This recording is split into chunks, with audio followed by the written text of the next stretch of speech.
What is up, everyone? I'm Lauren Sisler. This is Jim Dunaway with the JOX Roundtable, hanging out here in the Caliber store in Homewood. Check them out for all your hunting and fishing needs. Week 4 of the college football season.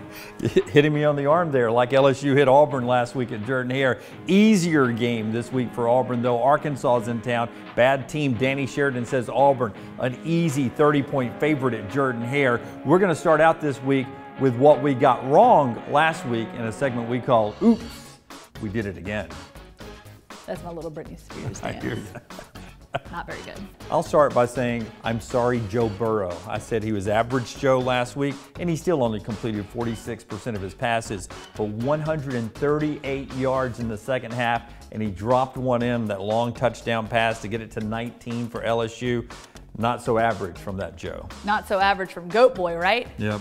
My oops, I picked Auburn to win 27-21. There was a 21 in that score, but unfortunately, Auburn was on the losing end of that. Okay. Yeah, I got that wrong too, by the way. I picked Auburn to win easily. Easily, with Jarrett Stidham going crazy. And it didn't happen. Let's do 3 and out. All right, this week in 3 and out, we are going to fill in the blank. So our first down in this one, Jim, is fill in this blank. Who is the most underrated player for Auburn?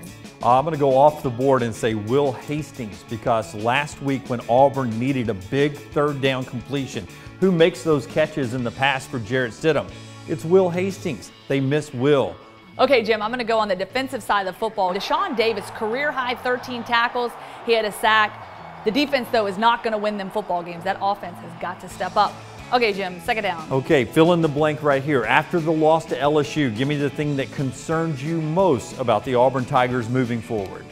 Why is Auburn not running the football? They started to show a little bit of spark there in the second half against LSU, but right now they're only averaging 3.2 yards per carry. Yeah, between 9 minutes of the second quarter to about midway through the third, thought it was working really good. Couldn't get the yardage when they needed it late. For me, it's the penalties, though. Yes. I mean, you can argue about the pass interferences all day long, but still a lot of penalties for Auburn in key moments. Hurt them a little bit against Washington. Really concerning with the turnovers against Alabama State. Still there against LSU. Those self-inflicted wounds are really, really going to hurt them. We're going to go third down now. What will it take for Auburn to end up in Mercedes-Benz Stadium at the end of the season? All they have to do is win on the road at Mississippi State, on the road at Georgia, and on the road at Alabama. I mean, who can't do that? Just beat 3 of the best teams in the country. Auburn's done this before, losing to LSU and then going on and winning the SEC West. It happened to Gus Malzahn in 2013. It happened to Gus Malzahn last year. Maybe he has to lose to LSU to get to Atlanta. I think I'm just going to have to cheat off of you on this one, copy you in this one. You said it right there. That's all that needs to happen. That's all, just those 3 road wins. Enough said. Now in Sweet Emojis, we give you an emoji that you have on your smartphone that sort of gives us a feeling of how the football program is feeling. And on this day, I'm going to go with the face with the hand over the mouth. Don't want to talk about the last game. Don't really know what to say about the next game. Face with hand over mouth for me. Okay, I'm going to go blue rally cap. Okay, you know why? Because they're going to get a big win over Arkansas. And while coming off a loss against LSU, a lot of the players have said this week they're not going to let this loss dictate the rest of their season. They didn't do it last year. This is rally caps. Unfortunately, as we talked about before, they got to go on the road. They have a tough road ahead, but I want to see the O-line get better, give Jarrett Stidham time to make better decisions, but the blue rally caps are on. Hand over mouth also when you have garlic for lunch. And you're doing that might be me. Yeah, I know. Ah! Hint.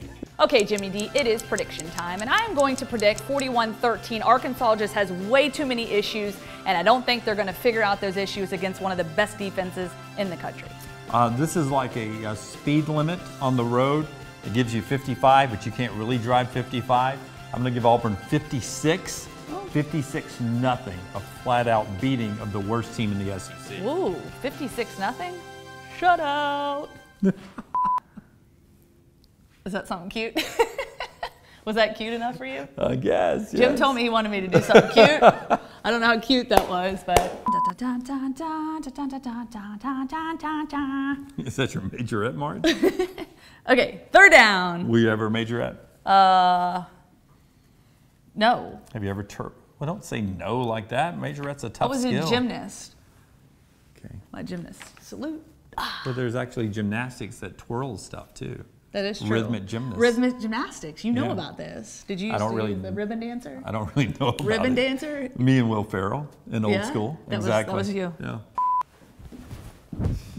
That's rhythm dancing, right? Rhythmic gymnastics. Rhythm dancer. That would get on my nerves. This video was brought to you by Caliber, a luxury store in Homewood, Alabama that's reviving the finer things in hunting and fishing.